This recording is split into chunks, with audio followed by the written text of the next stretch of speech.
Always, that's the thing I forget. Always.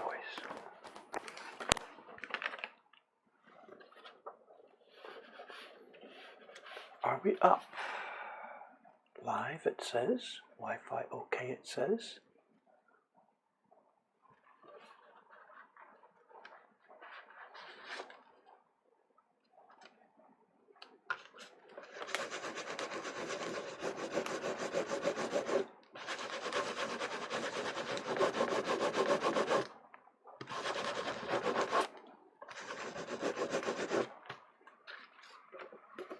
I see no messages. Does that mean I'm still not there?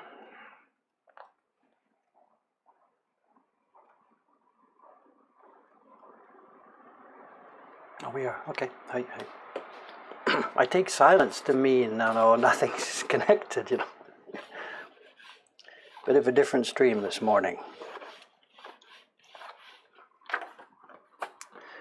Printing today, yes and no. I'm at one of the printing benches upstairs, but not exactly printing.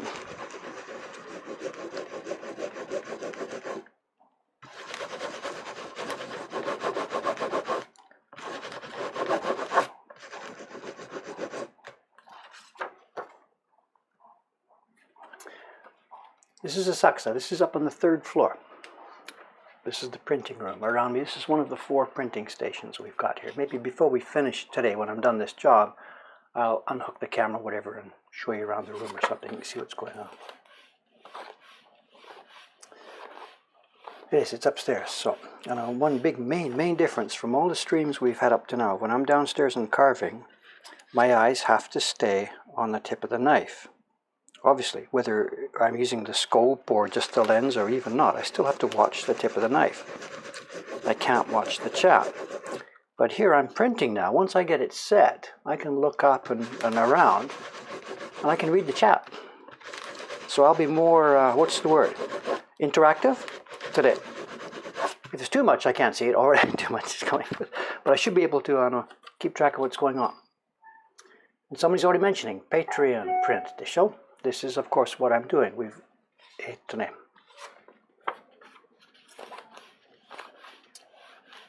We sent out the first Patreon chibi print, which is what these are, in August.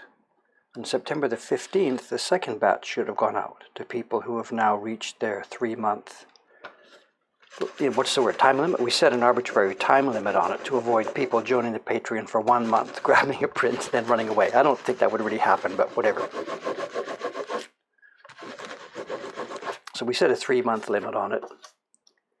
And every month now, people who have joined, 3 months or whatever earlier, they hit that limit. And the policy we're doing is on the 15th of every month, we download the database, check, see who's on it, what they've been doing, what the history is. And anybody who's reached that limit, somewhere between the 15th and the end of the month, our ladies send out the print to them, whichever one happens to be the next one that's come up. So I'm a bit late with this. This is the September group.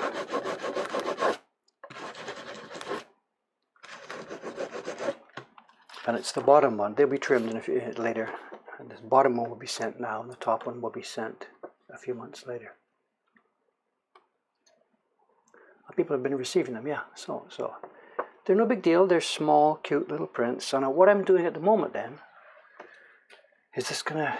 Let me try and get closer to the camera. Can you see it? There's lettering on these things. I didn't carve these. This is laser work. Lee-san, my helper here, Aoyama-san, my helper, has a laser, whatever you call it, a laser engraver. So he lasered them up for me.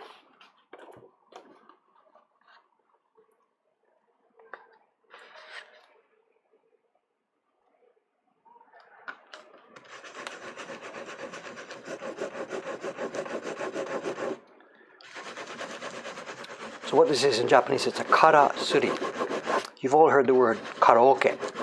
You know the deal, you go and sing. And what the word karaoke literally means, it's kara is the Japanese word for empty, and oke is short for orchestra. So karaoke means empty orchestra. And what I'm doing here today is called karazuri. kara, empty, and suri is our word for printing. It's the verb for the printing action. So this is empty printing, which is a good translation. Not a translation, it's the word. The carving or block is prepared, and there's no pigment. It's empty.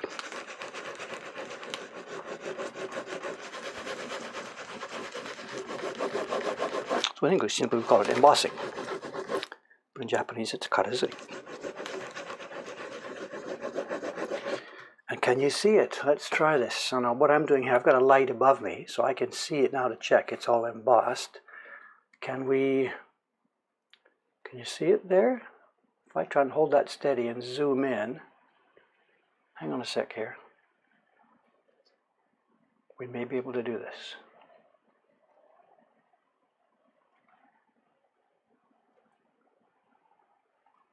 Okay, can you see it? There we go. The top one says Mokuhankan Patreon Winter 2017. And the bottom one, what's going to be different? The paper's curved here. It's going to be more difficult. It's Mokuhankan Patreon Summer 2017. And ideally, this stuff should have been done when the paper was moist. I should have had this block and given it to the printer. But we didn't get things organized in time, so the paper is already dry. Of course, he's printed it and finished it and returned it, so the paper's dry. If I tried to do it on dry paper, it wouldn't take a good embossing. So I've got a moist pad here. And what I'm doing is just enough moisture for a couple of seconds. If I work quickly, get it on the block. And that dampness allows the embossing to take hold.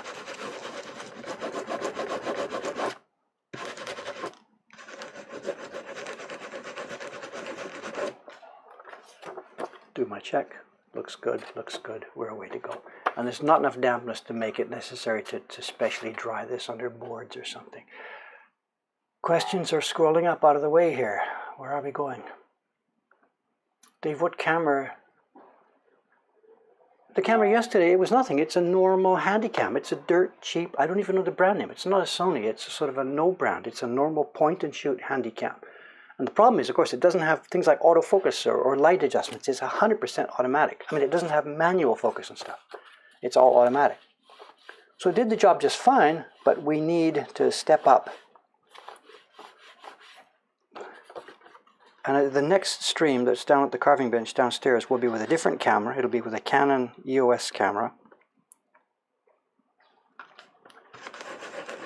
And hopefully I'll be able to, well, I know I can set it to manual focus, so it'll stop that zooming in and out. What I don't know is whether it will go in close enough to what we need. We'll see. Anyway, improvements are coming slowly and steadily.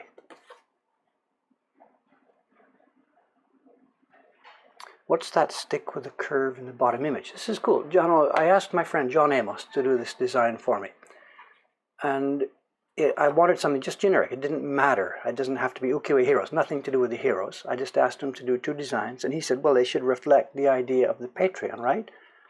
And I hadn't thought about it. How do you put patronage or whatever into a print? And what he did was he put the first one, the one is a Japanese garden, we're sending it in the summer, and the way they do in Japan, you know, when the snow gets heavy on the trees, whatever, they put supports and stuff to help. So what this is, you'll see this in Japanese gardens all the time. There's sticks and strings from the top of the tree to help stop it from breaking. It's support. So that's the idea. This is, here I am, and here you are. So.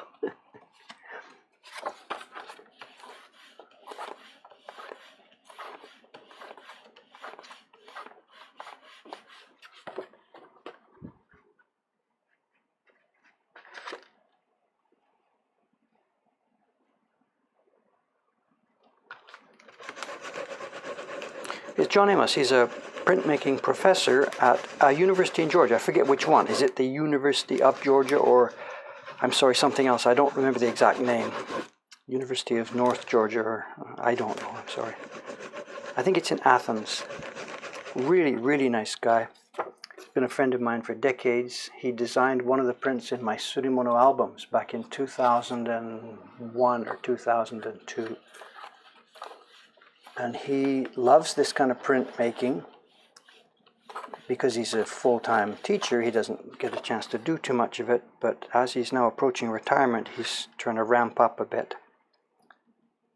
He was here for about 5 weeks this summer. We gave him access to our workroom here. One of the stations was empty, so he moved in with his tools and blocks, and he did work up here for about 5 weeks. And the girls here were at first a bit nervous about it. Don't some dude's going to come and bother us and all that stuff. But that's not what happened. John was very careful not to bother them. But they did spend a lot of time together. He got advice from them. They watched what he was doing. They learned from what he's doing.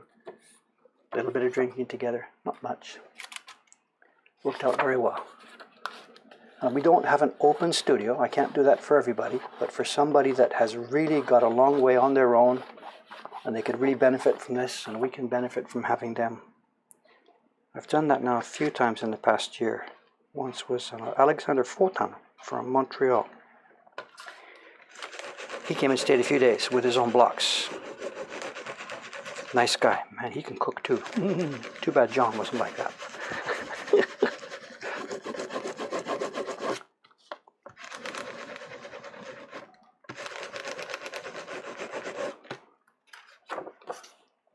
We get asked about this at some point in the future, and I got to say, this is in the future. It's not happening soon.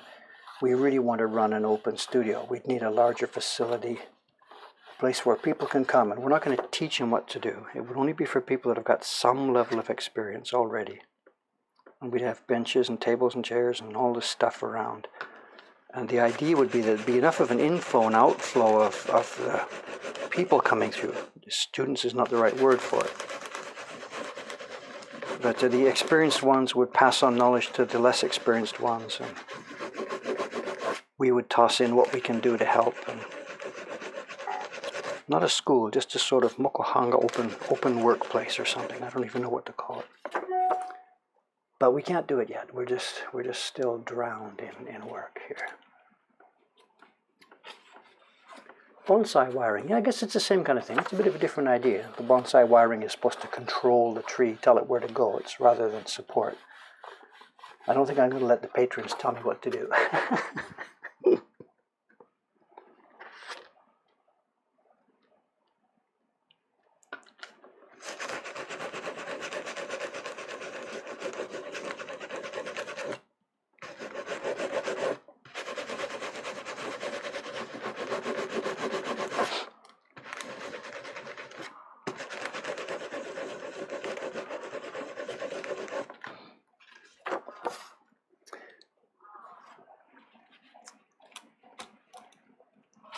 I guess this is the first time we've done printing on Twitch here, and you can see it's going to be a very, very different affair. The carving is different every minute. Here we go, there we go, carve this line, carve that line. But printing is going to be ultimate repetition. We become human robots. I've got a stack of, I think it's 170 of these things. And what you've seen once, you're going to see 170 times. I'm sorry, there's no way to make it more interesting. That's our life. That's our job.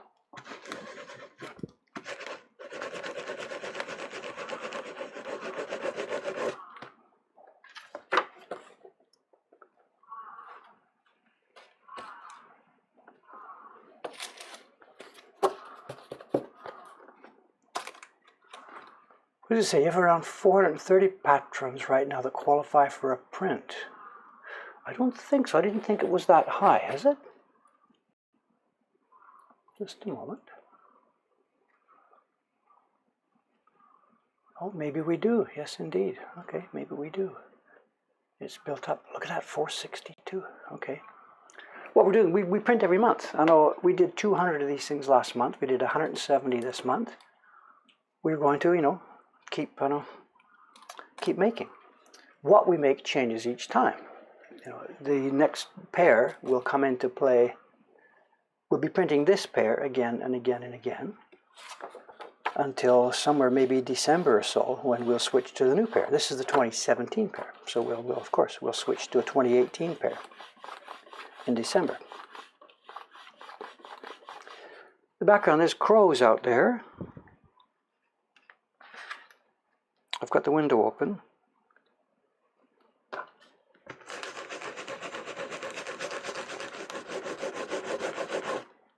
You know, when I'm done here, we'll take the camera, we'll walk around a little bit. Oh, I can't walk too far because it's tethered, but we'll see.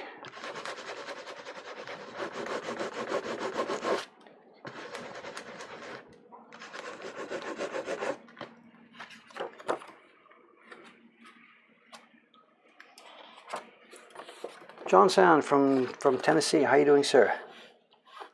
Not in Ome, I'm upstairs.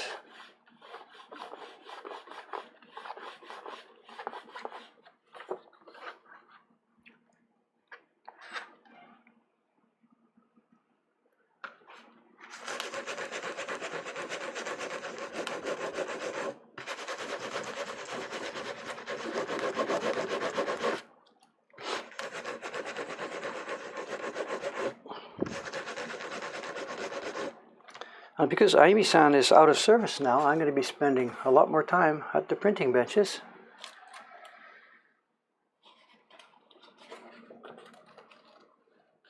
Japanese crows, are they different from anybody else's crows?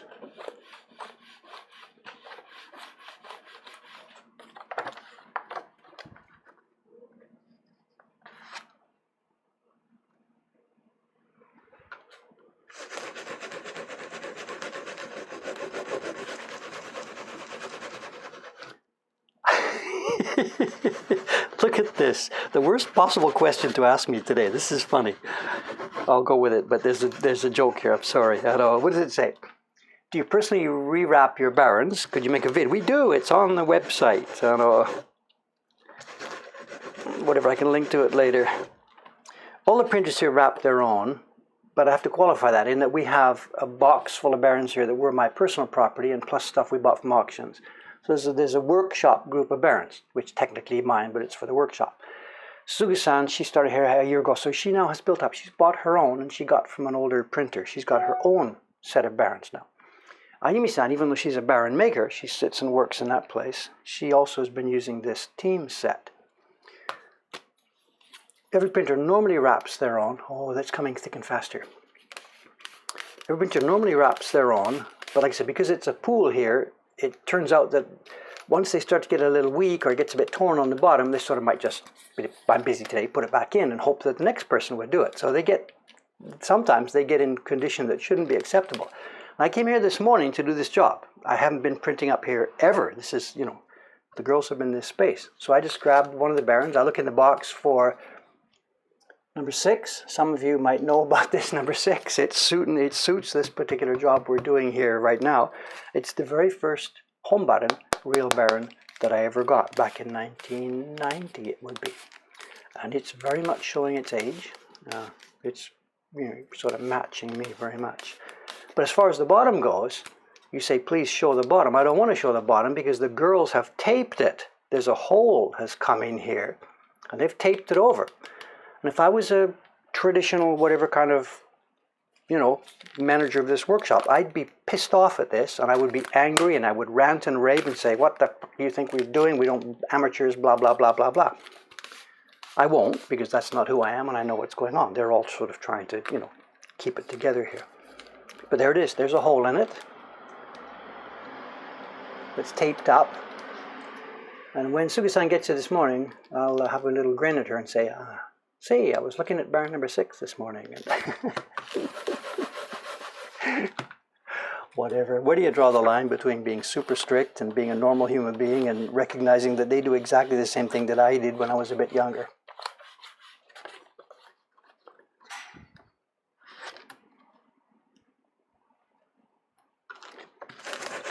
Actually, I know what she's going to say. She's going to say, you know, you told me last week that last batch of skins we bought was so expensive. Try and take it easy, you know, which was true. They're getting really, really expensive now. And it's the same problem. It's not that there's no bamboo in Japan. It's that there's no people out there picking up the bamboo skins for woodblock printers, you know. It's not something we can do ourselves. Both Goto-san, the guy who makes these barons for us, And the old bamboo skin supplier that I used to buy from, Kanako-san, they're long dead. Hontoni, they're long dead. They told me the way it was, that back in the, quote, back in the old days, it was a way that kids in the villages, they had no way to get pocket money. So it was a deal that in June, July, August, whatever time of year it was in a specific part of Japan, when these bamboo sheaths start to fall, grow and fall, kids in the village would go and grab them and harvest them. Harvest means pick it up off the ground and bring it back to the village and dry them out and get them ready for the guy from town who comes over with his truck to pick them up. And he would buy them from them, a penny each or whatever the number was, I have no idea. It was a good way for kids, like middle school kids or whatever, elementary school kids, to make pocket money. And that's gone, because none of the kids are willing to do that anymore. They've, whatever, they ask their parents for money and they get it, and kids don't have to do those kind of little jobs anymore. So the source of supply has totally disappeared. And that went hand in hand with the growth of plastic packaging for food anyway. So the two things died together. So the industry of harvesting bamboo sheaths from the countryside just disappeared. And the collateral damage of that is we as printmakers no longer have a good, easy source of supply for these things.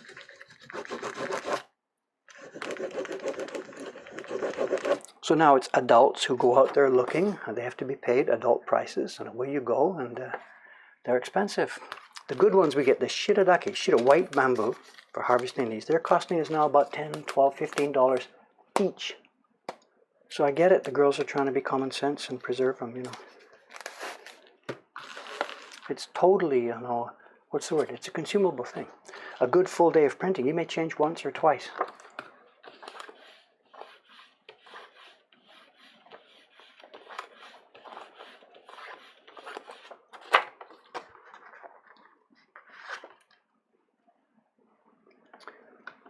And the chat is disappearing faster than I can see it. I'm sorry. I thought I'd be able to do this with printing, but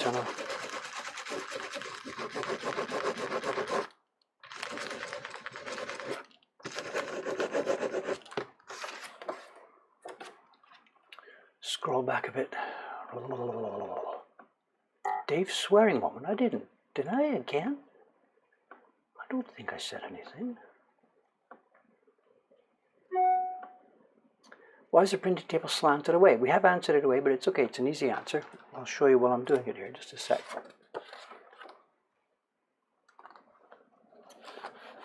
It's not the shoulder. I know. Just a sec. Let me get my sleeve out of the way. The point here about the slant is that if I'm nestled up to this thing here and we're printing, the point is, as much as possible, this should be straight. If we had this kind of thing going on, then we're looking at RSI problems big time in the wrist. So what we do is the wrist is straight or nearly straight. This isn't my workbench. It was designed for Kanai-san. My workbench at Ome is the angle that gets me, just a minute. My workbench at Ome gets me exactly straight. It's actually quite a bit steeper that way. And the idea is that when we're printing here, we grab this baron tight, lock this, lock my elbow, and everything. And it's from the body putting in here. So all the pressure comes from the shoulder at the back, and there's nothing in your wrist. There's no more, there's none of this geek, geek, geek, geek, geek, push, push, push. So we have no wrist trouble, no wrist pain. You can work your lifetime as a printmaker here in Japan. The Americans come and say, well, don't you get RSI? And we say, like, what's RSI? And literally, it's unknown in the printmaking world here, the traditional printmaking world. When I was first here, I used to ask about that, and they're like, what are you talking about? Because they don't know about it.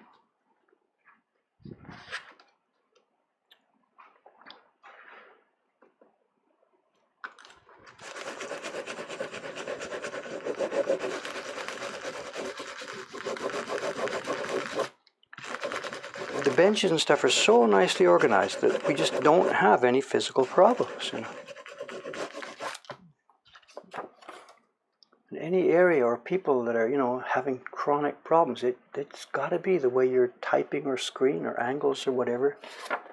I don't know. I'm not an expert on it. All I know is that here we are okay. Okay, I got two pads here. Yeah. Just a sec. One thing at a time. The pad That's a moist pad, that's water. And in fact, it's starting to get a bit dry. Just a sec.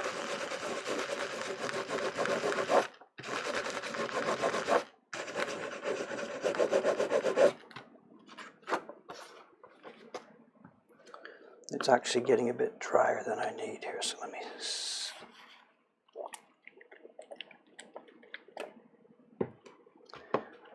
Again, for the people that missed it, the printing is finished on this. The paper's bone dry. I can't do embossing on dry paper, so I've got to dab it just a bit to get it slightly moist.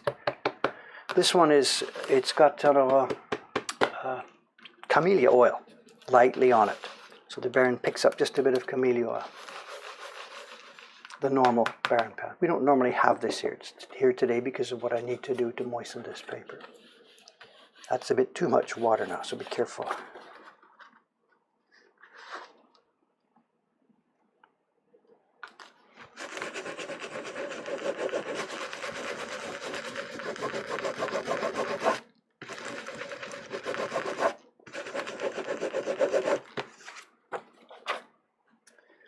Where am I?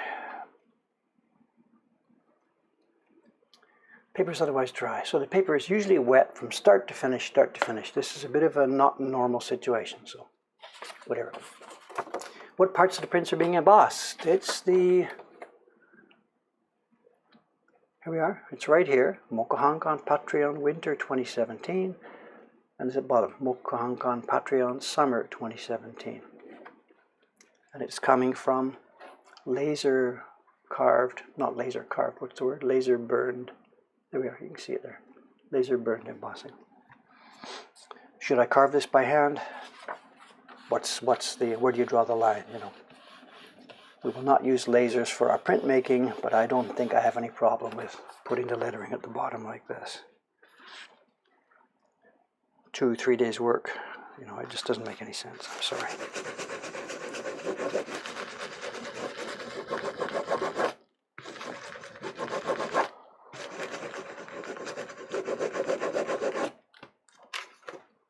Anybody been counting? How far along am I?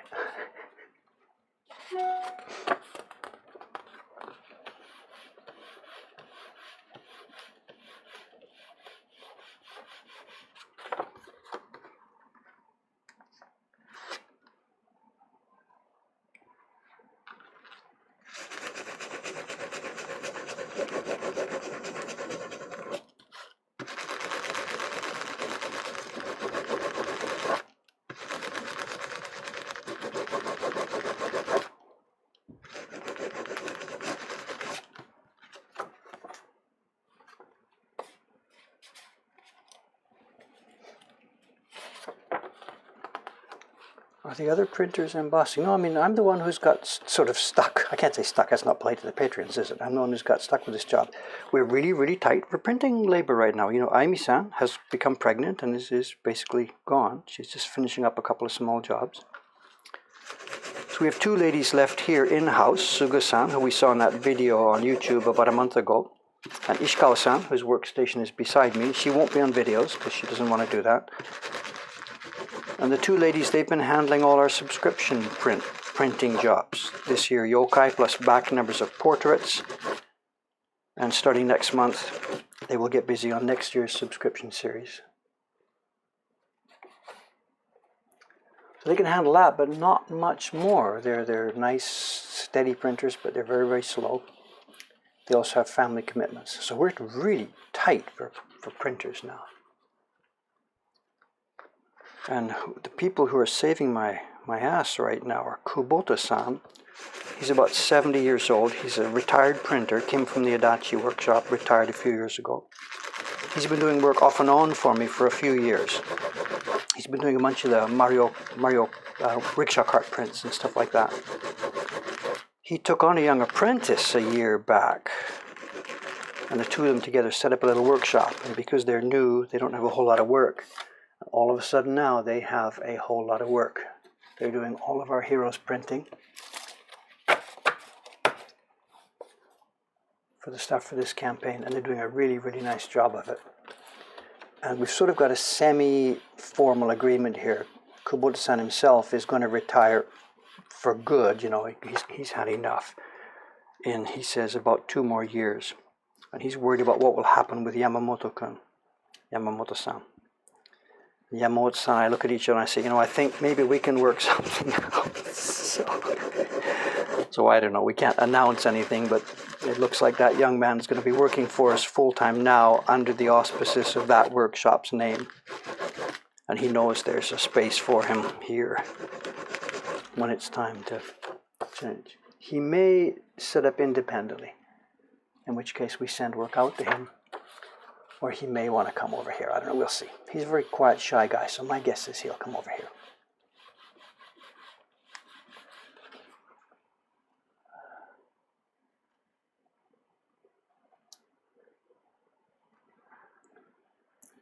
You need to hire more women. I need to what? I need to what?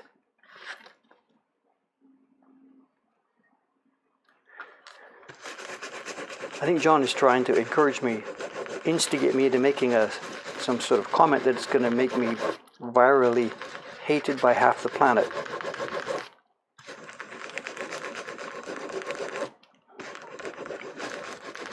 I'm not going to talk about my plans for what kind of gender of printmaker I'll be hiring.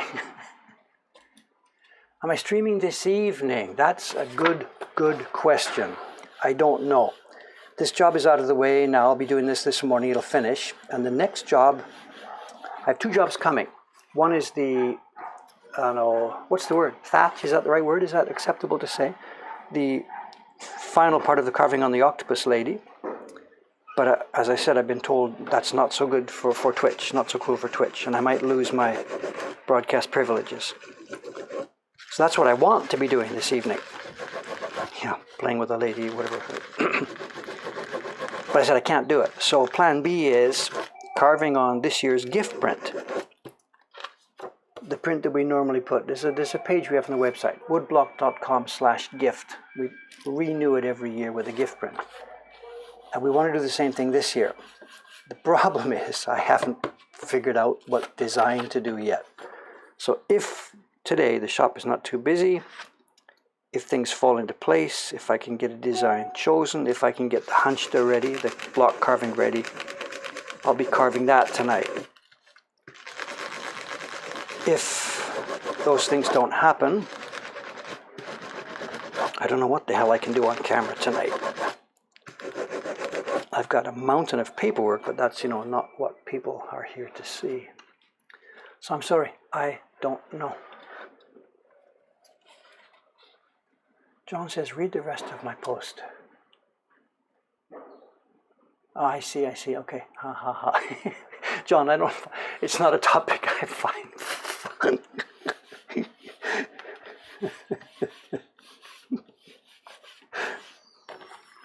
It's not something I find too funny, says he through his tears.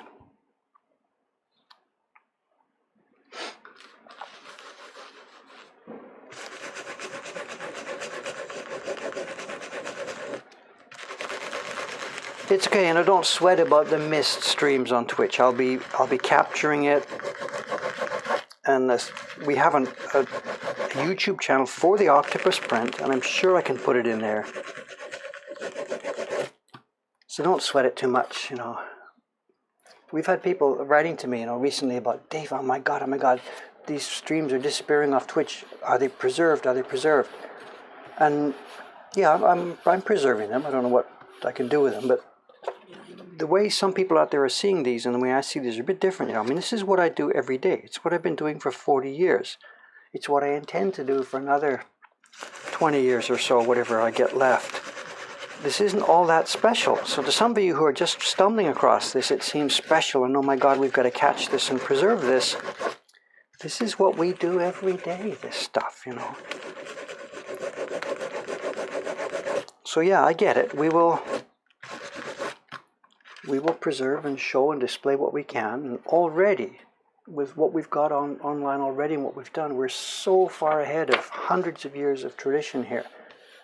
So take what we get, take what we can give you, and catch what you can. But please don't panic about, oh my God, this must be preserved, because it's just, just some dudes working.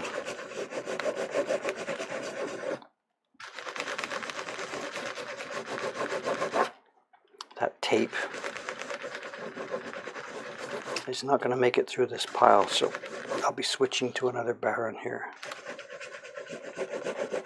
before too long goes on. Stream the paperwork, yeah, right.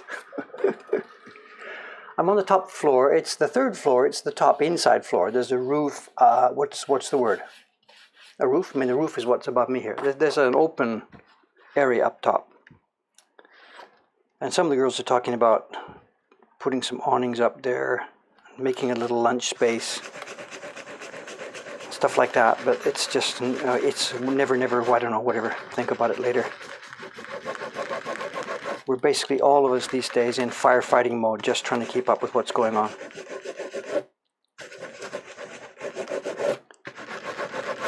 I don't know, does the print show anything explicit? It's an explicit print. I know the print we're making, the website is one word, theoctopusprint.com, theoctopusprint.com. And yeah, it's explicit. I know it's one of the most explicit pieces of art that has ever been made on this planet. Bowling alley, yeah. How does a bamboo Baron compare to ball bearing and plastic? Just don't even talk about it. We don't use anything else. We've got the ball bearing ones in a drawer at the back somewhere. Plastic ones, I haven't touched one of those in 40 years. For a beginner, ignore what I'm going to say. We need this. Desperately, we need the real Baron. There's a difference and a feel that makes every stroke for us different. We can put the pressure in the right place. We can touch here, touch there, touch here. For a beginner, don't sweat it. You don't need to spend, are you ready? $1,500. You don't need to spend that much on a Baron. Buy your plastic one. Get started, get some experience, go for it. But for us, there is a difference. It feels in every motion we make all day long, there is a difference. The home Baron, real Baron, is our tool. But by emphasizing that too much, it tends to scare people off. Oh my God, I got to spend $1,500 on what? No, you don't. Forget it. But we do.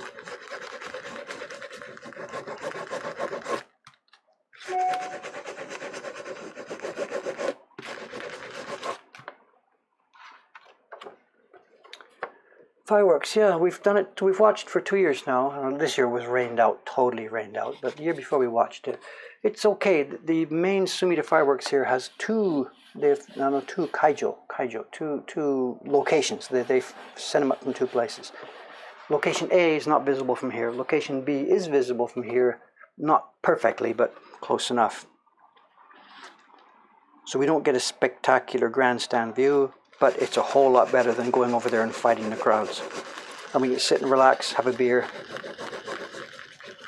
It's nothing we can, make as an open house and ask customers to come because it's too dangerous up on the roof there. But we've now started a little staff get together every year for it. But it was totally rained out this last one.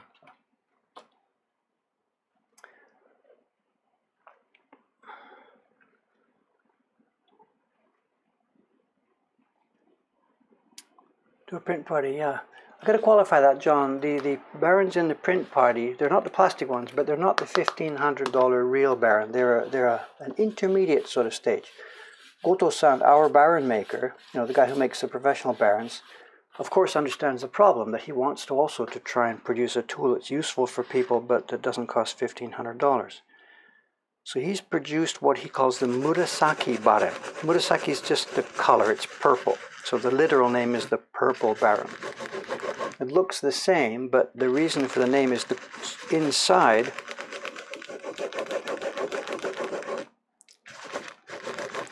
Inside these is woven bamboo. Inside the Murasaki Baron is a woven commercial cord, which he dips in glue and paint and prepares and whatever. And it means he can sell those tools for, what is it, $80 instead of $1,500. And it'll get you like 90% of the way there. So we use those in the print party room.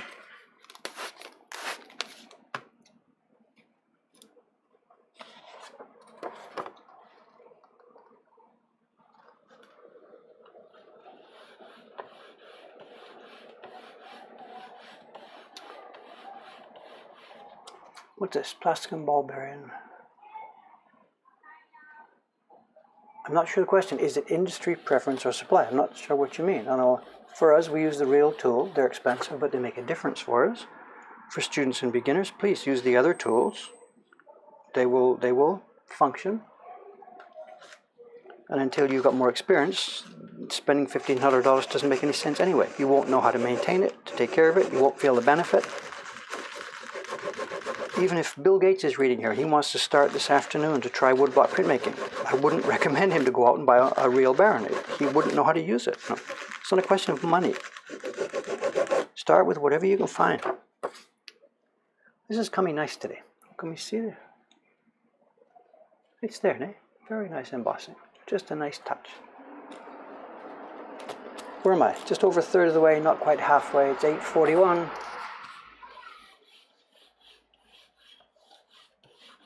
That's what I get for chatting too much.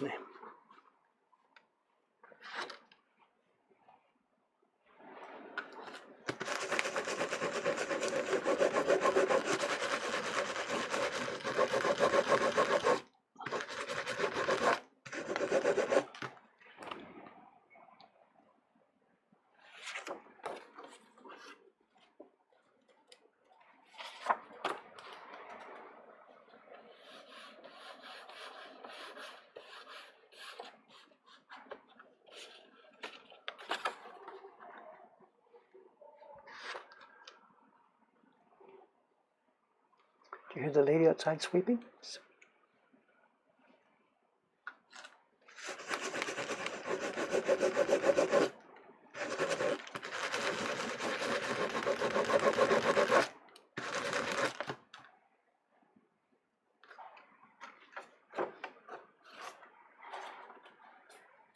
We all sweep the street, you know. I haven't done it this morning, but we all do our little bit. Sweeping, sweeping, sweeping, picking up the garbage. This is a real drinking area, and last night there was some parties going on. I heard them while I was sleeping.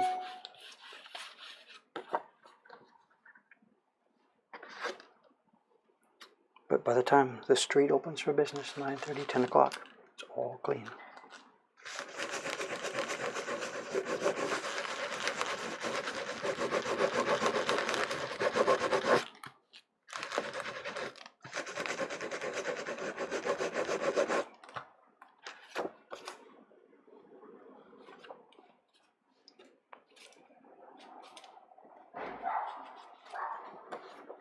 Taitoku is the city.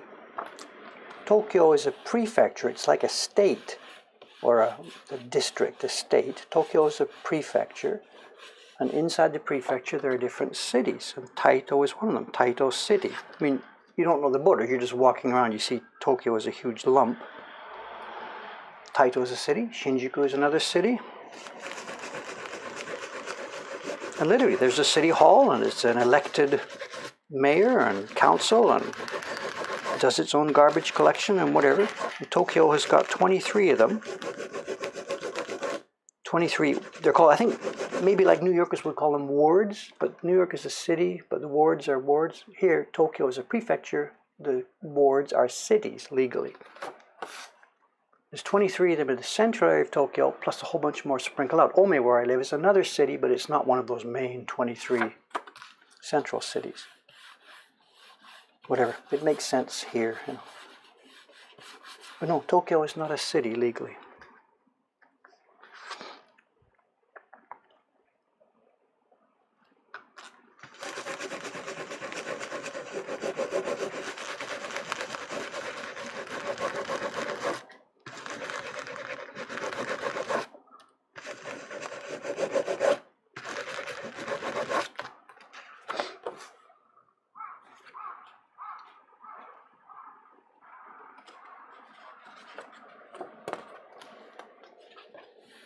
Nerima is another city, Nerimaku.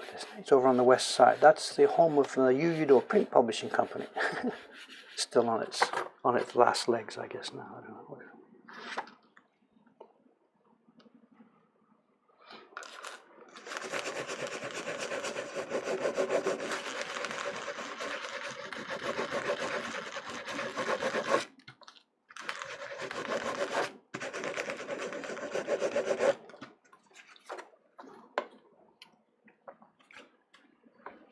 Anything happening at Sensoji? I don't know. I was there last night on a walk when I had coming home from the bank to make my deposit last night, and they're setting up the festival booths in front of Sensoji. So something going on. What's this? Middle of September. Oh, it's this weekend's the 23rd, right? It's the autumn solstice. So there'll be ceremonies and mini festivals and stuff. I've got no idea. It's the autumn, Shumbun no Hi.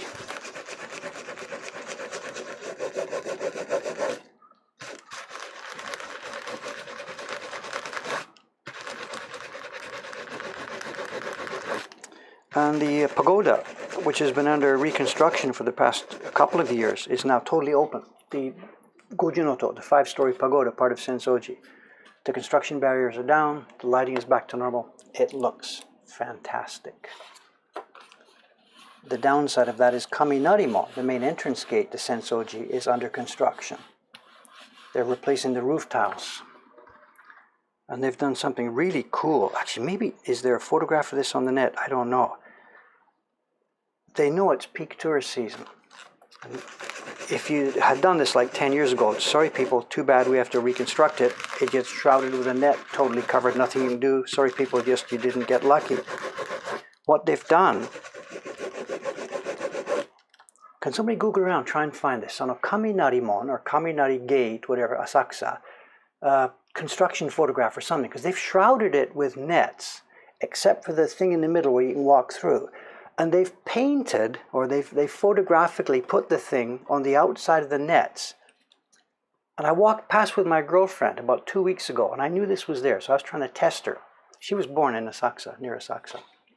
I walked past it with her. We were evening. She was here for dinner. I said, "See Kaminarimon?" She looked over, looked back at me, and said, "What's the deal?" I said, "You just looked at it. Do you understand what's going on?" She says, "What are you talking about?" She looks again, looks back to me. She didn't get that it was under construction. This is evening. They've shrouded it, and they've put an image on the outside of the shroud. And it works. I know, whatever, you got to rebuild these things. You can't help it. But instead of disappointing the bajillions of tourists who come here every day, they've done what they can to maintain the experience. People can shoot the lantern, walk through the underneath. Is there a photo? Is that a good shot of it? John, I should have just asked you for a start. So, if you can find a night photo, it's really, really cool. As I said, she looked at it and had to look a double take twice before she realized what had happened, what was going on. And she grew up here.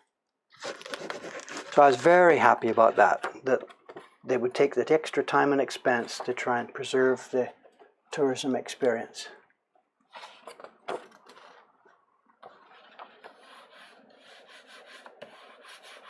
It would have been so easy just to say, screw them, who cares, we got to fix it.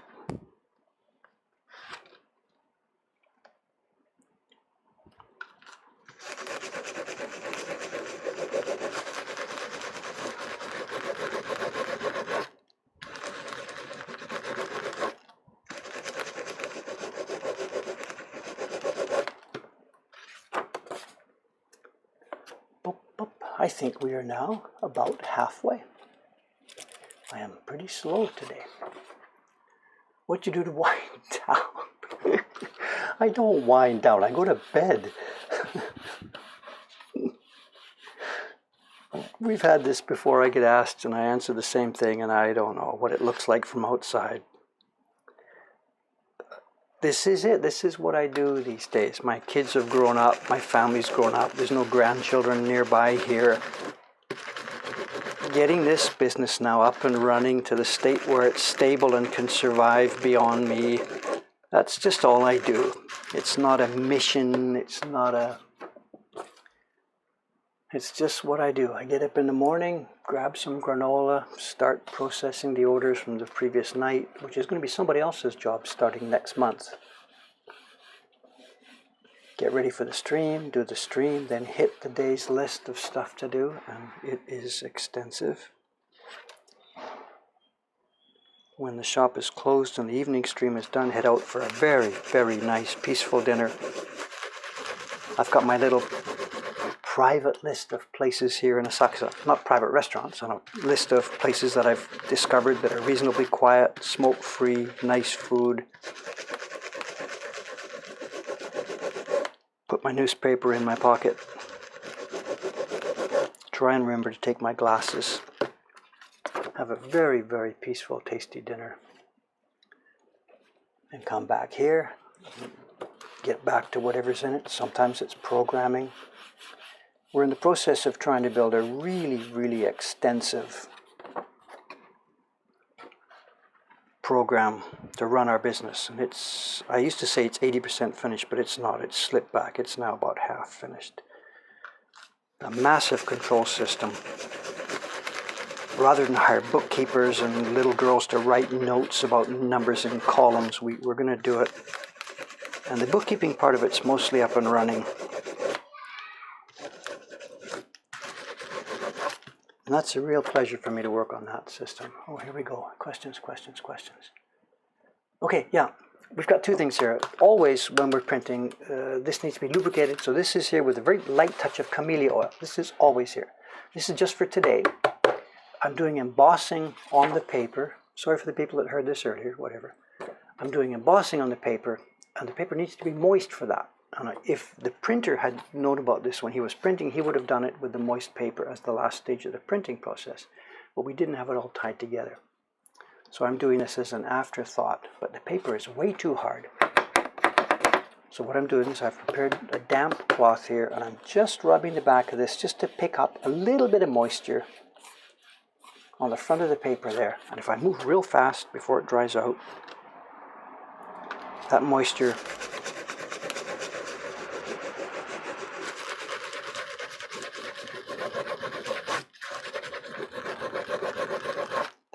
allows the embossing, the karazuri, to get a good bite. And it's bitten in nicely to the paper. And there's not enough moisture that this is going to get wrinkly. It just dries out within seconds.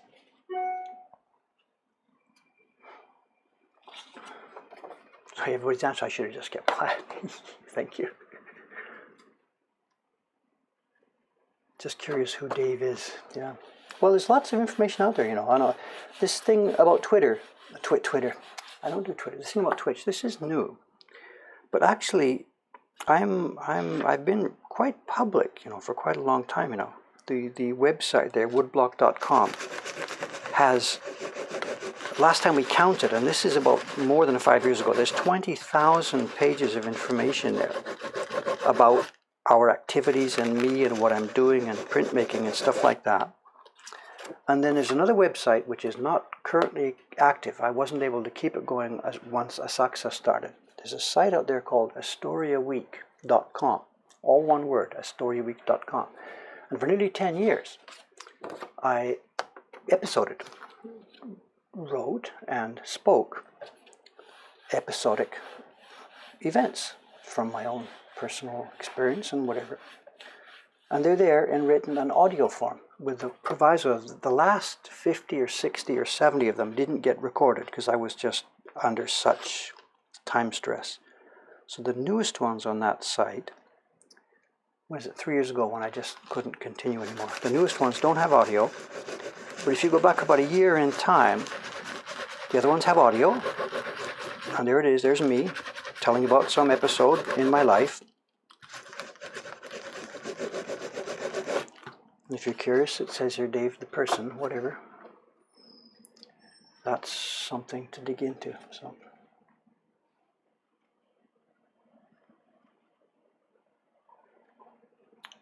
and I would really, really like to do that again. I know, whatever, somebody's asked me, what do you do with your downtime and free time? I would really like to reactivate a story a week, because these days, considering where we are and what we're doing and what's going on, there are a bajillion stories, you know.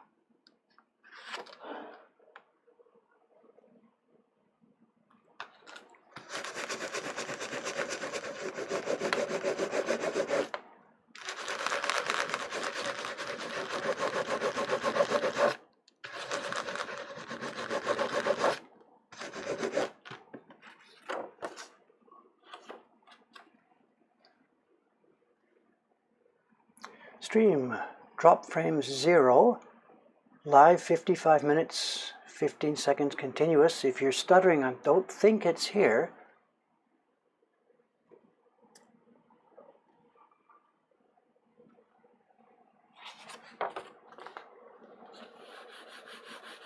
Yeah, link to the story. Thank you very much. But remember the proviso, the recent 30 or 40, whatever, recent, the newest ones, don't have audio. So it'll just show a broken link. But if you go back, I don't know what it is, about a year or something. If you go back about a year, the audio's there.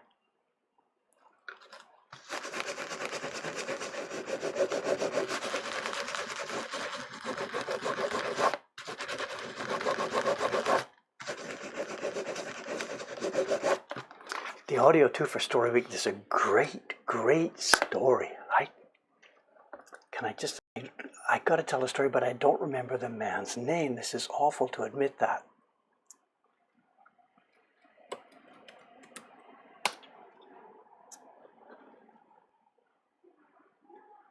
Sorry for the sidetrack here, just a sec.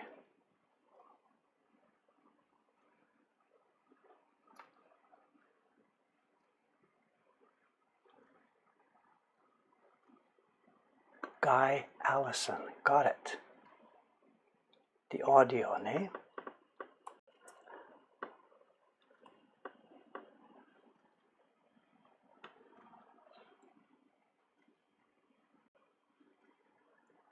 Are we okay? Still, drop frame 0. I think I'm all right. The Story Week. Yeah, I guess I could tell us. I forgot his name, so it's not so polite. But it's okay. It's a very long time ago. He probably doesn't remember my name either. I start the Story Week. This is whatever it is in there, 1990. Story time. Give me a break. Am I that predictable? No, this one is good. Relax. What's the beginning of the Story Week up there? What's the first one?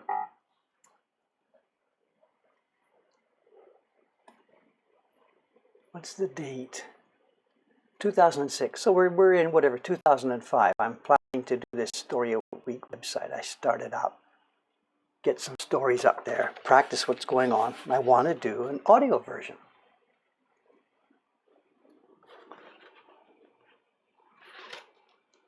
So no problem, whatever, we do an audio version. And you know how, whoops, upside down. Look at this idiot guy here. You know how sort of podcasty things work. There's a bit of intro music or something like this. And then the guy's voice comes in. Hello, this is Woodblock Premier David Bull, blah, blah, blah. Welcome back to the Story Week. Okay, so I wanted to do this. I fooled around with being a composer when I was a kid, but I don't have any tools or know-how or whatever. That's just a million years ago. So I get out on the net looking for some music. And this was 2006. There's stuff like mp3.com and all kinds of whatever. So I go here and I go here and I go around to try and find it. And I have no idea where I got to, but it was one of those companies that make tape recorders. Tascam, Tascam I think it was. So there was this website, Tascam. And to show the audio or something, whatever, they had some little music clippets. I have no remember what it was about. There was A, B, C. You could do a click to compare the whatever. And what they had done was they had asked a musician, a real musician, to prepare these clips for them. And there was a fanfare sort of sound, and there was a this sort of sound, there was a this sort of sound. I thought, well, that's great stuff. The fanfare would be something I could use for my email when an order came in. This more gentle synthesizer thing would be a great intro to my podcast. What do I do about that? And there was no information on their website. It was things that they had used themselves. So I wrote whatever contact thing there was, saying, I'd like to use these pieces of music, for such and such. And somebody took the time and trouble to write back and said, we ourselves are licensing them. We can't give you that permission. And they took the time and the trouble to give me the contact information of the person who had done the thing. And it was a gentleman called Guy Allison. And they gave me his email address, blah, blah, blah, blah, blah, blah, whatever it was. So I wrote to him out of the blue, explaining who I was, gave him a link to my website, woodblock.com, and said, if it's possible, can I, and I'm sure I wouldn't have asked, can I license them, because it's not something I could have paid money for. I think I suggested, can I use some of your music, and in return, maybe I could send you a print or two, something like this. He writes back, and it turns out Guy Allison is the keyboard player for the Doobie Brothers. I had no idea. Who he was. I guess they've gone through personnel changes, whatever. I don't know any idea what's happening, if that band still exists, whatever. But one of the iconic bands of my own youth, I had just written to the keyboard player saying, hey man, can I use some of your music for my website? And it turns out he is a real nice guy. Wrote back, looked at my links and says, wow, cool prints. This is great. No problem. I'd be happy to do this. So we emailed back and forth a little bit. He gives me the music files along with permission to use them on my Story Week website and in my own email, which didn't probably need permission from. In return, he picked a few prints from what I had online at that time. So there we go. That background music to the A Story a Week comes to you from the Doobie Brothers. Or at least there's that much of a connection to the Doobie Brothers.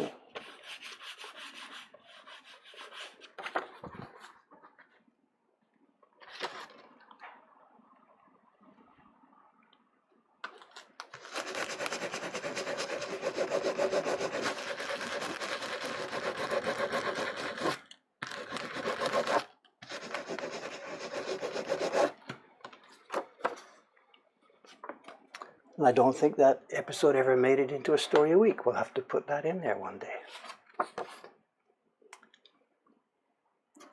If he knows who Bob Ross is, well, I didn't.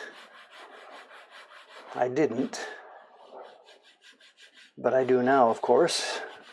This is every 10th comment on our YouTube channel is, oh my God, Bob Ross has come back to life. And no, just to put the next request to bed before you ask, I'm not going to do the hair. Sorry. I get asked, and the answer is no.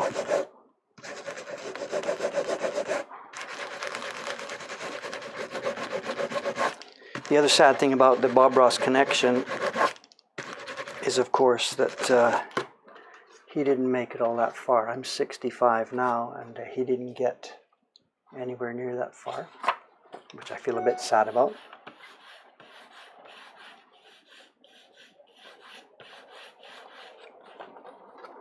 Look at this, icons.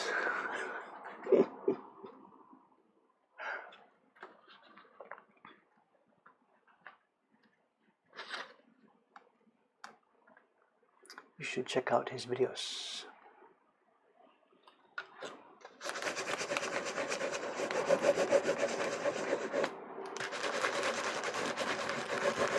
We also do the Bob Ross thing. We get many people asking sort of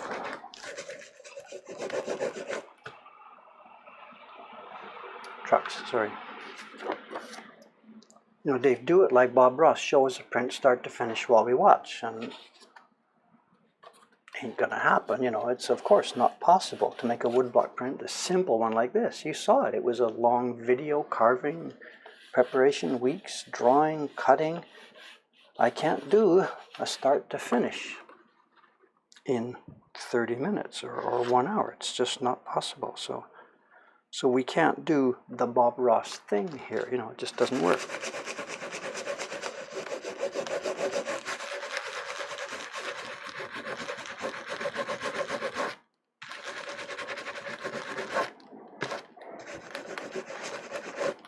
It's okay. He had his thing, and yeah.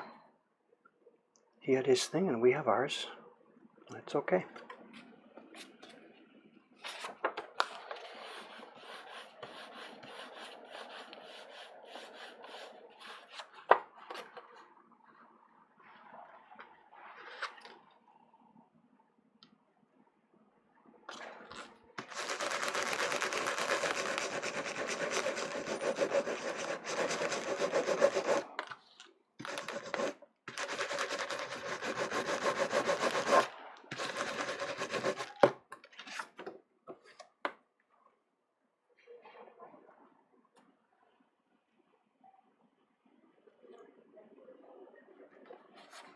Yeah, I think Bob Ross, I think he spent 20 years in the military. I think he was in the American Air Force.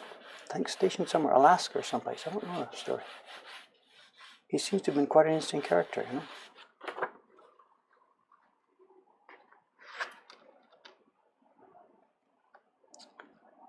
I see the question of what I'm doing. I guess somebody else is going to answer. Is that what's going to happen here? I think I've done it 3 times now in the thread, so is it okay if somebody else tells the story?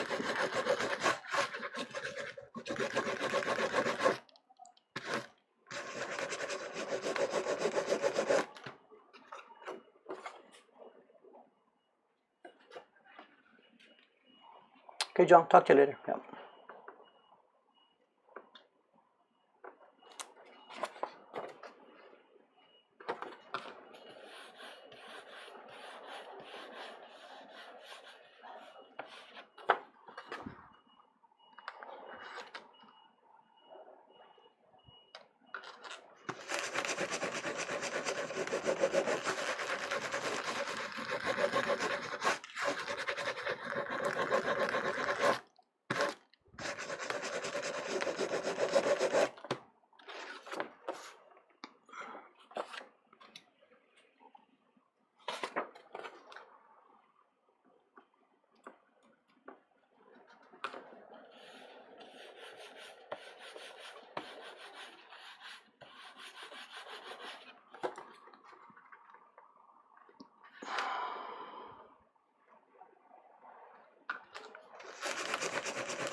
No happy little mistakes. No, not for us.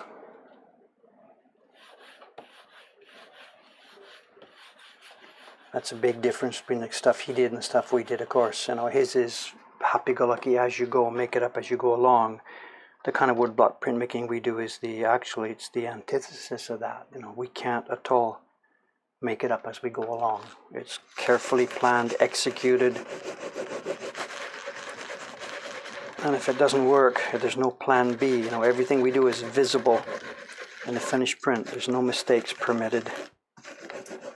You know, modern printmakers is different. They can cut a block and fool around and put something else on top. Remember, this is reproductive printmaking. There's a design prepared for us. Our job is to make it. No happy accidents. So his word was different, of course, no problem. Happy little wood plugs, yeah. So maybe, fair enough. Happy little wood plugs. Okay, fair enough. Can I remember that?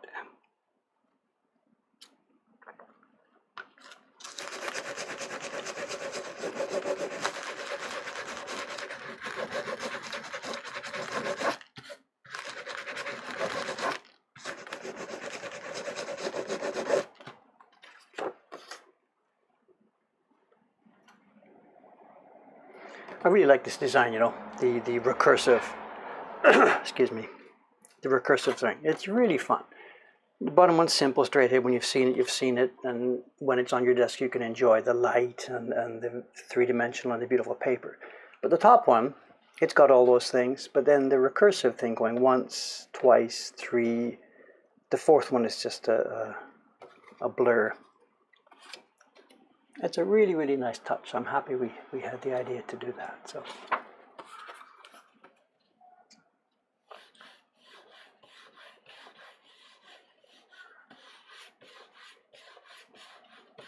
Well, I'm not unhappy with any Bob Ross comparisons. I don't make them myself because I don't see it, but many people do.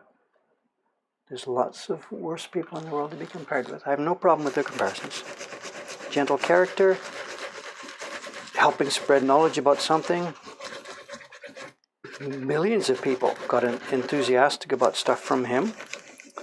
Maybe among those millions, X thousands decided to try it. Whatever, hopefully in our thing it's the same, you know. Our own enthusiasm shows. And I hear lots of talk in these chats about should I get tools, should I try it, whatever. It's the same thing. Out of 10,000 people who talk about it, maybe 1,000 might try it, you know, whatever, down we go. All I can do is just simply show what we're doing, be happy about what we're doing, show good results, show interesting results. What happens from there, I can't do it. So yeah, there's no downside. I'm just happy to be in an environment where we have the technology to make this thing happen.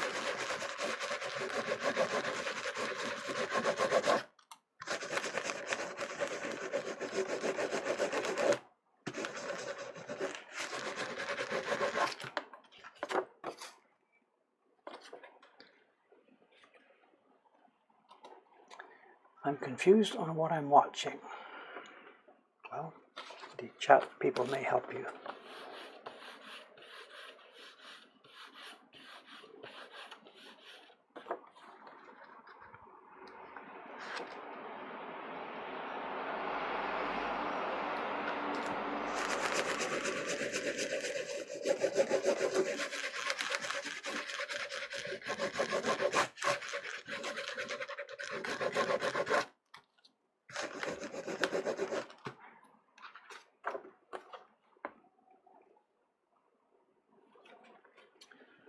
Are all the prints available in the shop, or does one have to pre-order? I'm not sure what you're asking about. This isn't a print that we sell at all. So this particular one we're doing here is nothing to do with sale. We do have a shop with prints in them here in Asakusa, and it's also online. If you look for Mokuhankan.com, there's a here. If you're up top of the broadcast screen here, Mokuhankan in Asakusa. Mokuhankan.com is the website. There's prints there. Cheap ones, medium ones, expensive ones. So these ones are for Patreon backers. It's nothing we'll be selling.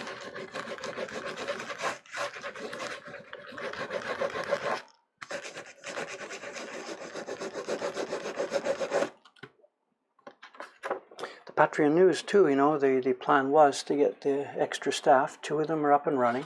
We've talked about this before. In fact, one of the print party staffers today it'll be Teiko-san and Matsumura-kun, who's one of the new people, who is basically still being paid by Patreon. Then we've been using the word manager. I'm not sure if that's the right word. You know, the new guy that's going to be coming in to help me figure out how to run this place and manage the place. He starts in early October. Also totally financed by Patreon. Although, as you can see, I've made a head start. I was supposed to wait till he got here before getting back to the carving bench, but whatever, we've sort of just run it all together.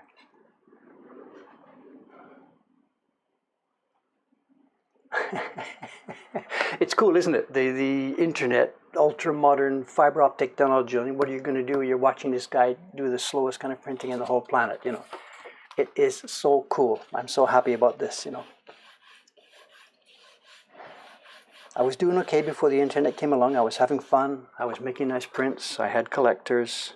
It was very much a niche, compact, local thing.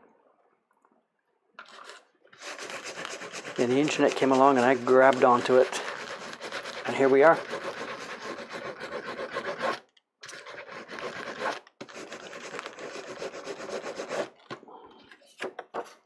And people last night, as they were watching me carve, last night you were in France, whatever, sitting in your pajamas, drinking wine, watching Dave carve woman's hair on an erotic print. I mean, wow, wow.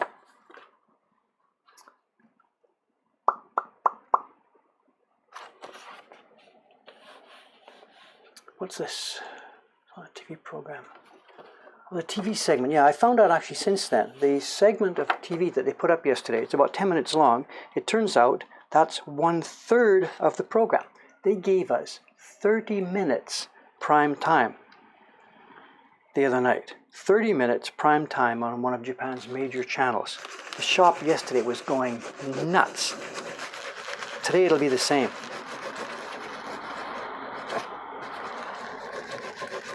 So as much as I bitched at those people for eating up a whole bunch of our time without telling me what they were planning, and then for refusing to tell me in advance the broadcast and stuff like that, I was a bit snarky with them. I should have been a bit more careful, because 30 minutes prime time. God. Well, it's happened over the years. It happens all the time. It's not the first time we've been on TV. It's whatever, the X100th time. But it's, it helps. Boy, does it help.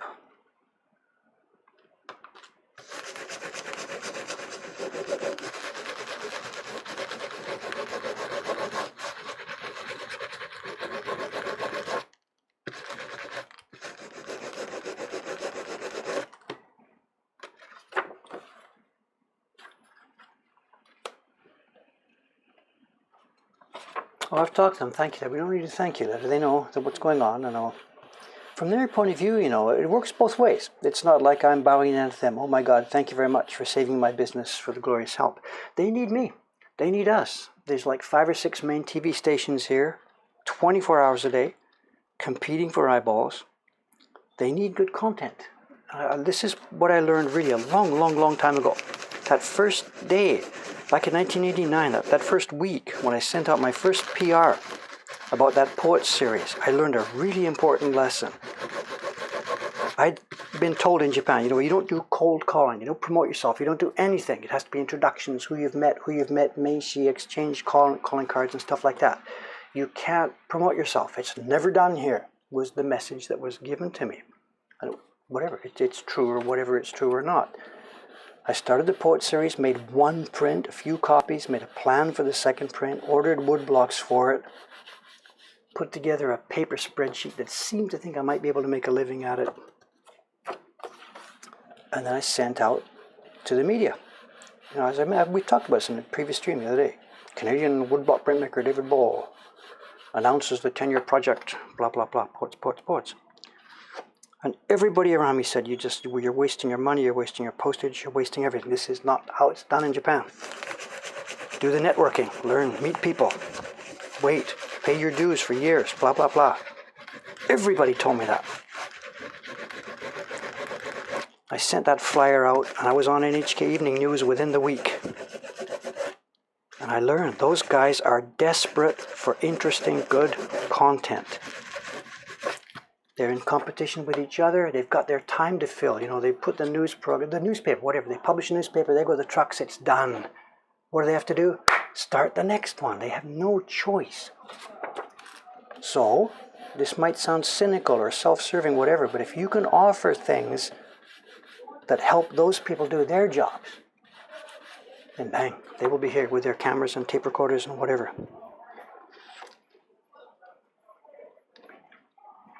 And the people who've been to our Sakusa shop, you walk up the stairs, you've seen those photographs in the stairwell. That's like a quarter of them.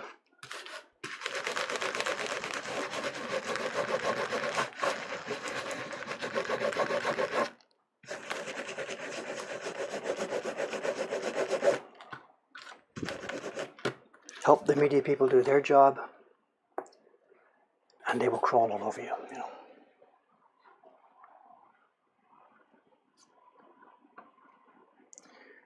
Yeah, the 30-minute program, I know they're going to send me a dub, which I will rip, but I'm not allowed, common sense. You have to play fair with these people. I can't put it up on YouTube or anything. So we will have a copy in our shop, as we have of all previous TV programs. They're on our iMac in the shop here, so we can see it. But you've got to play fair. I will not be, pirating it on YouTube. These people have been very good to me. The broadcast itself, and then the 10-minute section on the web now.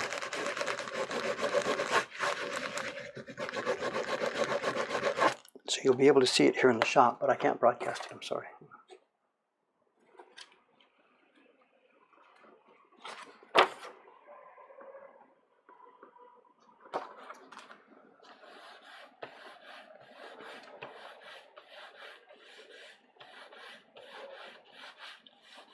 Aired again, I doubt it. It was a throwaway program for them, just one in a series. They made it, throw it away. They filled their 30 minutes, got their advertising money, filled their time. They're busy on whatever next. They won't be aired again, I don't think. NHK shows stuff again and again because they've got this recycle system, the NHK travel programs. They will be shown every 8 hours for a couple of days. Then they go into reruns. I got an email just the other day, somebody who saw an NHK travel program, Kinosaki Onsen. And it's 2 years since I've been there, but it's reruns.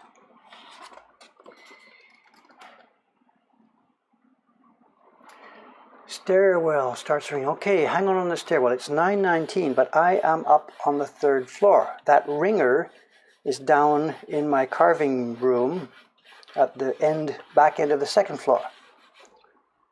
It's a long way away from here. Did you see me looking for the mouse pad?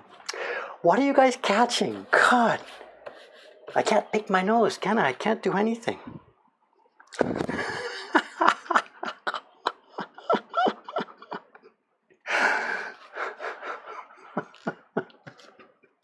Who was that?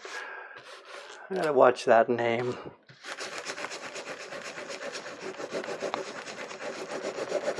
It's worse than you know. I know. This is a printing bench. My own printing bench is an homemade. I sat at that bench for, 15 years. Set up the carving, do the carving for a couple of weeks. Blocks are ready. Take away the carving bench, put in the printing bench, get printing. Day after day after day after day.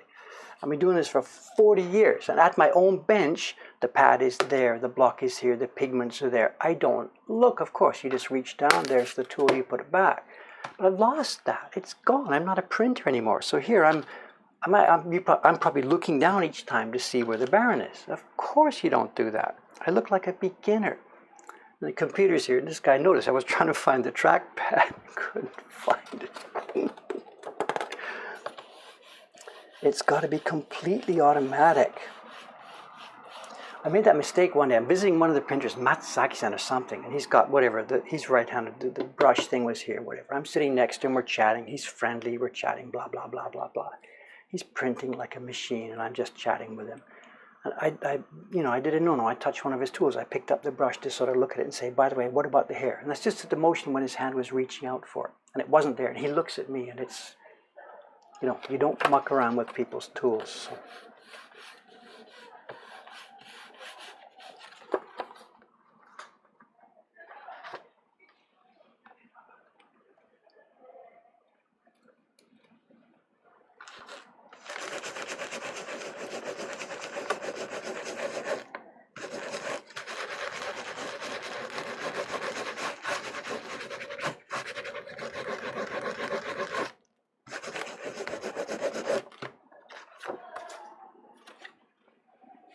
Oh, it's running quickly now. I've missed stuff. Sorry.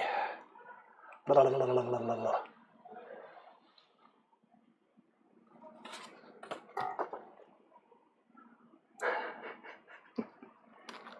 Yeah, so exactly. Dip your brush into the tea. So, actually, speaking of which, I totally forgot I prepared a cup of tea before I started. Stone cold.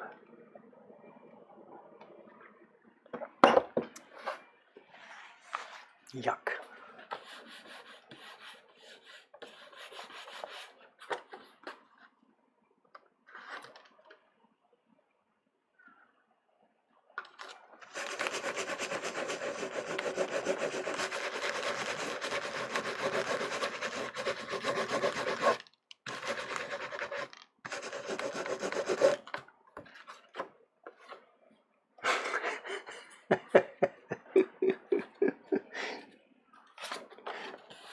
Tea with added flavor, so at least today I'm not mucking with pigments and paste, so that simplifies the thing, Later when we're printing the octopus here, whatever, I don't know if I can talk and print at the same time. I don't know. We'll see.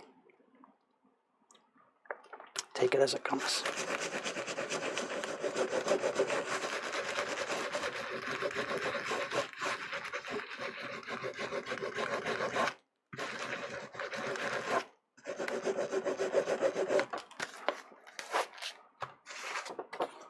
Someone get him a new cup. No servants here, I'm sorry. Actually, that sort of thing is starting a little bit, This is actually sort of, it's bad news, good news. I'm 65, and some of the girls downstairs, like, how can I start this? All of us, we get this and we forget something, right? It doesn't matter how old, how young you are. You go upstairs to do something, you can't remember, why did they come upstairs, We all do that. But because I'm a certain age now, they look at me when I do that and they think, oh, here we go, Dave's losing it, And it's just not true. I don't think it's true. But we're bit by bit, we're starting to edge into territory where the kids around me here are starting to look at me in that way, as being somebody that we should start to take care of Dave, in the sense of, bring Dave a cup of tea or something like this, or, it's actually starting to happen little bit by little bit. I have two minds about this, One is that, hey, don't start to treat me like a doddering old guy because I'm still all right. On the other part, X% says, gee, that's nice, they want to take care of me, So both things are true, but I don't want to go that way yet. Where are we? Oh, it's run away from me. Laser embossing, it's just double-sided tape, nothing. We can hear it. Here we go. That must be Teiko-san. But they're downstairs. They probably don't even know I'm up here. Laser embossing, it's just double-sided tape, nothing. And I just did a rough, cut 1 second, This registration mark has nothing to do with the registration marks that were done when color blocks were printed. It's just a guide for me to drop the paper in here. This is trivial. It's nothing special. Will my work ever end up in a museum? We've talked about this. It already is. It's happening already. It's happening already. I know it sounds like self-promotion. I explained this. If you go to our Kickstarter campaign page, I put the information on that on the Kickstarter campaign to show the museum. It's in Hamburg, a very major world museum. Kunst und Gewerbe, Arts and Crafts Museum in Hamburg. They've bought all our stuff. They're going up and down the stairs, putting flags out and stuff like that. I'm going to finish this. I'm going to stay here until I finish this. So,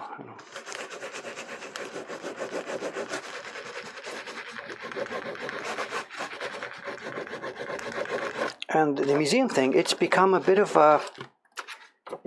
for us, for me and Jed. When we first heard that, we were like, wow, wonderful, thank you very much. We're sort of honored that our work is in the museum. But now that it's been in that environment for a while and other places have picked up on that idea, and it's become a bit of a mental thing, When we just made the prints without thinking about how seriously we were doing it, it was okay. It was natural and easy and smooth, and just make some prints and see what happens. But once you've been in a museum catalog, and they're writing, the text in that catalog treated our prints as something very important.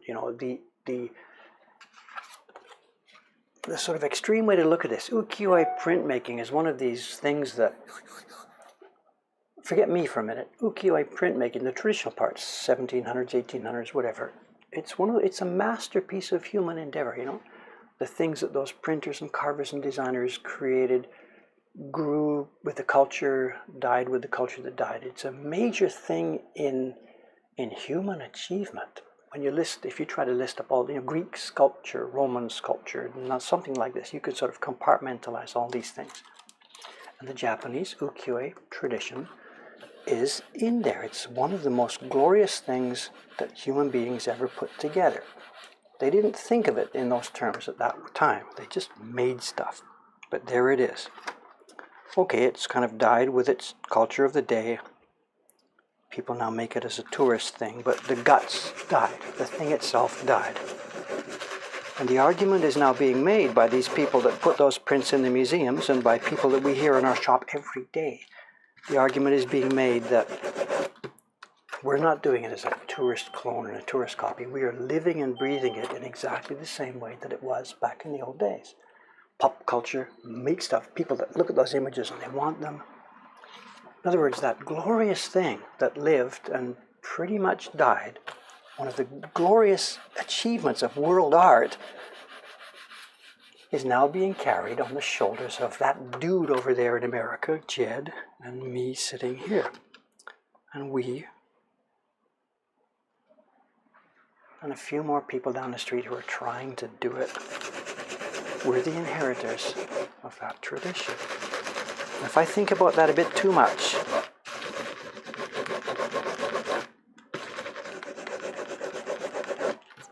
I start to get a bit nervous. And that's why that museum thing, wonderful, wonderful, but got it. Oh, look at this. Twisting, you catch that, somebody? Yes. You saw earlier that it's starting to wear out already. I'm embarrassed to show you this, but it's not my Baron. Jaime-san was taking care of this. There's holes already. What happens is this, that coil has bumps in specific places.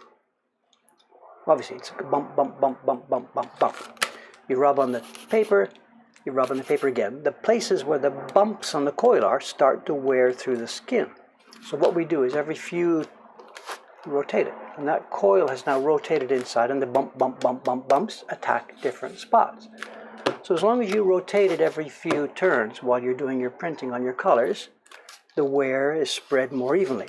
It still wears out, stuff happens, but it doesn't wear out quite so quickly. It doesn't get stuck. So, spread out the wear as much as possible. Thank you, sir.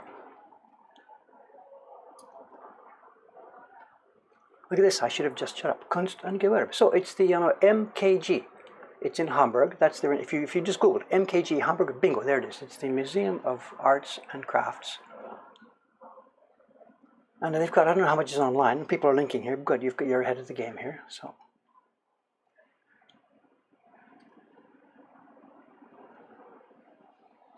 answering. Thank you, guys. Thank you. What have I got left? I've got, they were supposed to count.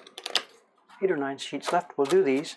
Then I'll unhook the camera, show you the environment here. I can't walk around because it's all tethered to this thing. And then I'll get back to work. It's 9:31. I should start to think about what's coming up next this afternoon and tomorrow and whatever. And as I mentioned, I really don't know. I know we've had a good run on streaming here for the past month because I've had a steady group of work to do. There's been a block on my... Upside down again. There's been a block on my bench. We've had it. And that's sort of broken at the moment. So what I hope to do, as I mentioned earlier in the stream, I need to get 2 more prints up and running. I need to make a gift print that will go in our catalog for this year's gift season. And I have got to get carving on the New Year's card, which Jed is going to design for us, but which I don't have the design for yet. So once those 2 designs are in hand and pasted down, I will have a ton of carving work to do. And we will be certainly streaming regularly once those things are done. And then also, once I finish the lady's hair on the octopus block, I will be back. I've got to do the color transfers, but then I'll be back carving color blocks, and that's a ton of work to do. So there will be, over the next couple of months, a ton of carving, and there will be steady streams. But my problem, the next few... Thank you for the order. From where? I don't know yet. So there will be steady streams, but over the next few days, it's not going to be steady at all because I've got to get those things thought about, studied, worked out. So for the next few days, there is not regular work on my benches.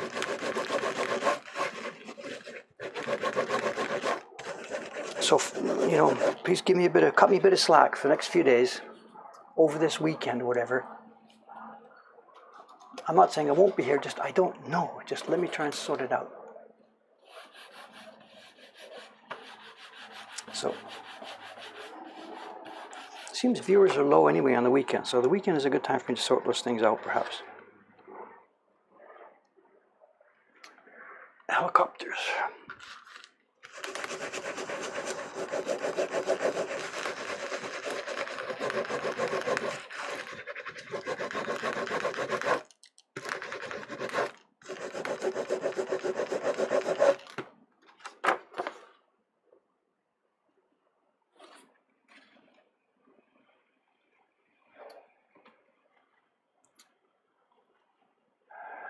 Somebody here ordered. I don't know if way to go and look at it right now, but if you did order, thank you very much. I don't think we want to be one of those Twitch streams where stuff happens every minute and I'm thanking everybody every minute. I don't know.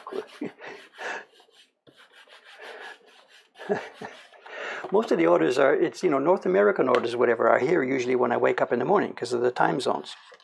So as I'm having my breakfast granola, 6:30 or so, I'm perusing the email and I see the orders that have come in during the night. And it's part of my early morning job. Before we were streaming, I clear the orders, check them, make sure everything matches, that the stuff's ready. I help tease it into the bookkeeping system. It's pretty much automatic, but I run it through.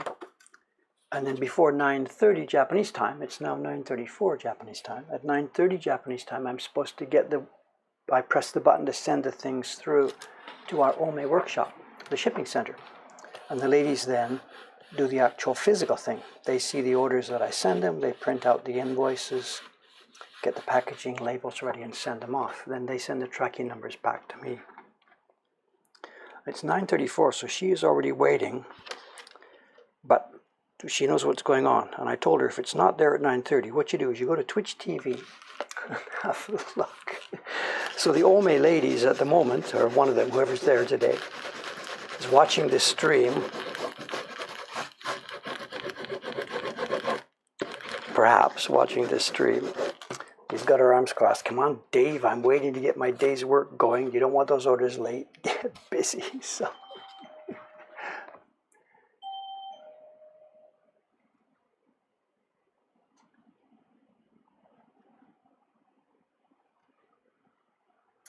I have no idea what's going on here. Is this stuff I should be asking about? Oh, you're checking in from where you are. Painting maps, good. The map is fun. Thank you very much. People have gone through that. Height.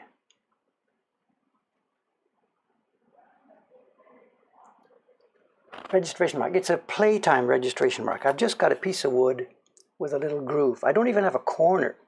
This has nothing to do with the registration marks about carefully lining up the color. I just need to get it roughly in place.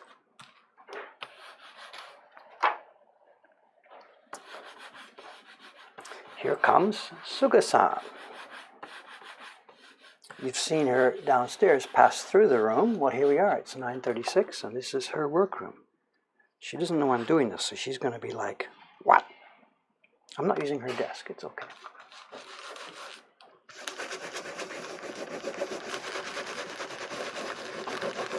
Sugi-san, good morning.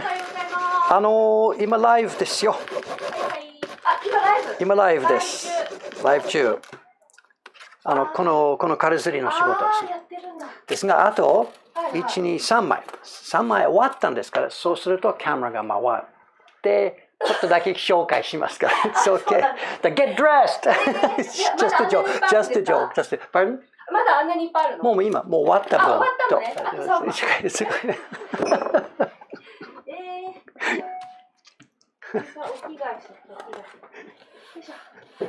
I had to warn her because these ladies, they get changed. They come in street clothes, and we have no actual change room. And normally, there's nobody else up here on the third floor. So I had to make sure she knew somebody was here so that she didn't all of a sudden start to get changed in the next room and then discover Dave is sitting here. So get dressed. It's literal. Just you wait. She's gone to get dressed now, so...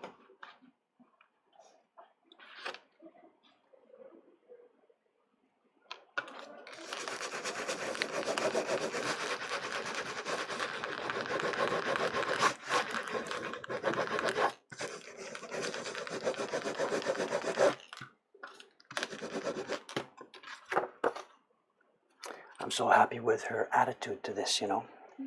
What we can talk about in public or whatever, I don't know, you know. She's been here now nearly a year, and there's two ways to pay printers. You pay them by the hour, and whether they make a lot or make a little or whatever, it's a risk for me or it's a benefit for me. If they're really super fast workers, I make a lot of money and don't pay them much, ha.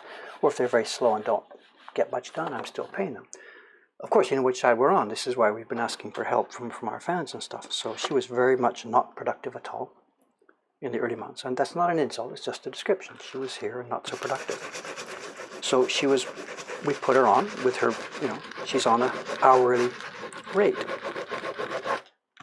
She would prefer to be on a piece rate, assuming the productivity was there. You could make much more money. Aimi-san makes much more than Suga-san because she's got 5 years of real experience under her.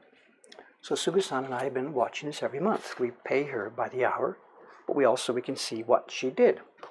And so far, from month after month after month after month, it's been in her favor. It's okay. I'm not complaining about this because it's training. It's called developing, you know, whatever. And we've got the support of our fans who help us with this.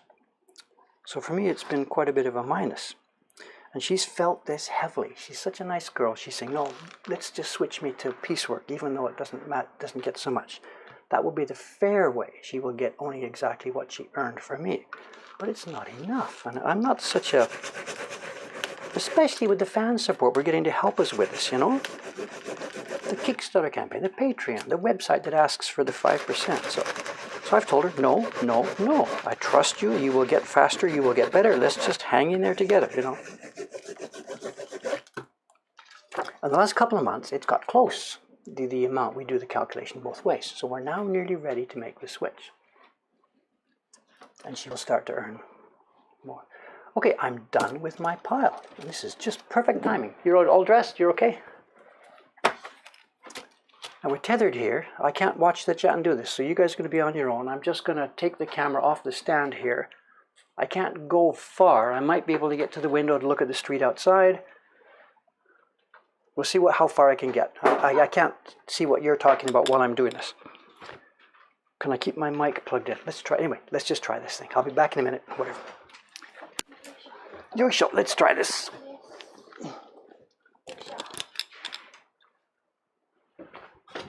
ちょっといいですか、すぐさんですね。そう、今までは僕のベンチですが。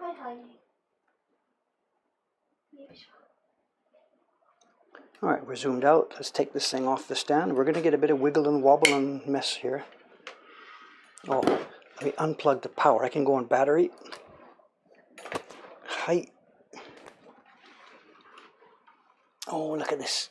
じゃあ、すぐさん、ちょっといい？いや、トライポッド。このトライポッドをちょっと外してください。そう、別の部屋まで持ってきてください。おいおい、OK, good. Thank you. Just a minute, gang. I'm trying to balance. I'm trying to hold the video adapter, and that goes under my arm. Get this out of here.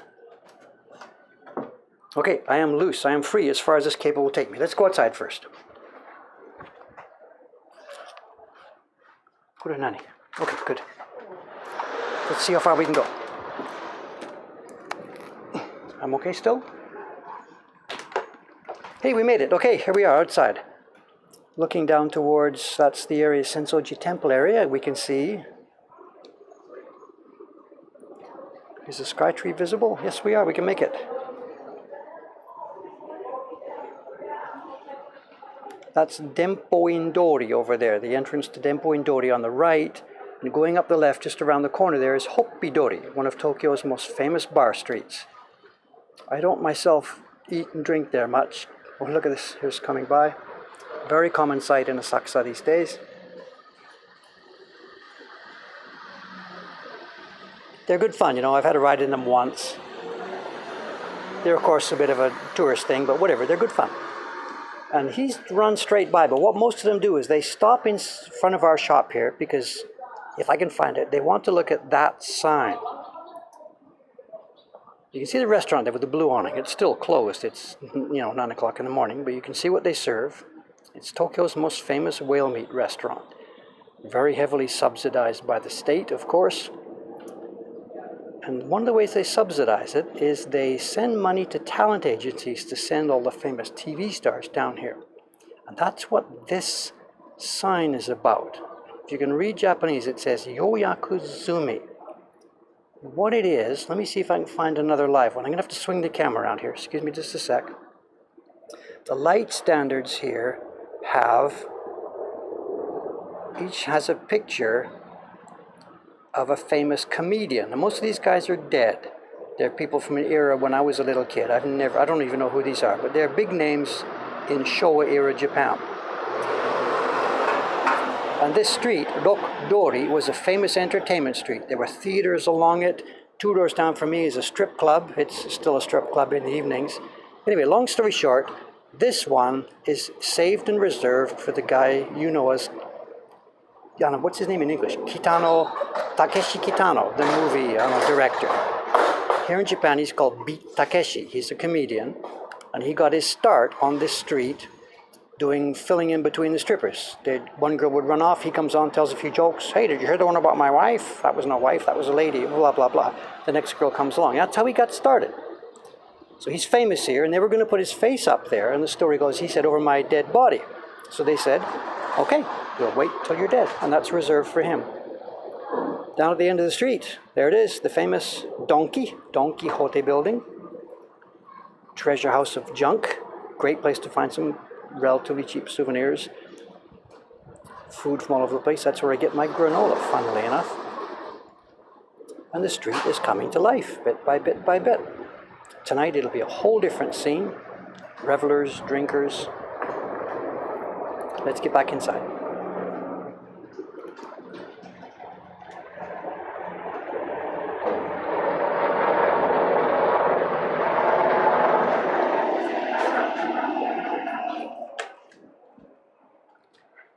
Hi, Suga-san, good morning. Sorry to disturb you. Here's her bench. You've seen her in a movie we did about the last print she made. She's just getting set up.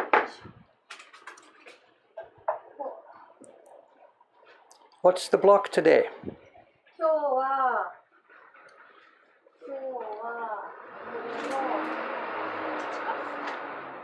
Oh, look at this. Look at this. This is yokai again. This is the first of the yokai prints. Why are we doing this again? Because there's been so many new orders for this. We originally made, I think, I forget, 130 or 140, but new subscriptions are coming in. And here she is, she's printing back numbers today. It'll be a few days' work for her too. The space is, we all know, where Ayumi-san has been working, and she isn't actually totally terminated yet. She's coming in to do small jobs. So the space hasn't been cleaned up. But at some point, I guess later this month or early next month, she's going to say, that's it, I won't be back anymore. And then we'll clean up the space. And that'll be it. How many years? Who knows? Over here, this is Ishikawa-san's space. She might be here later this afternoon. A total messy chaos.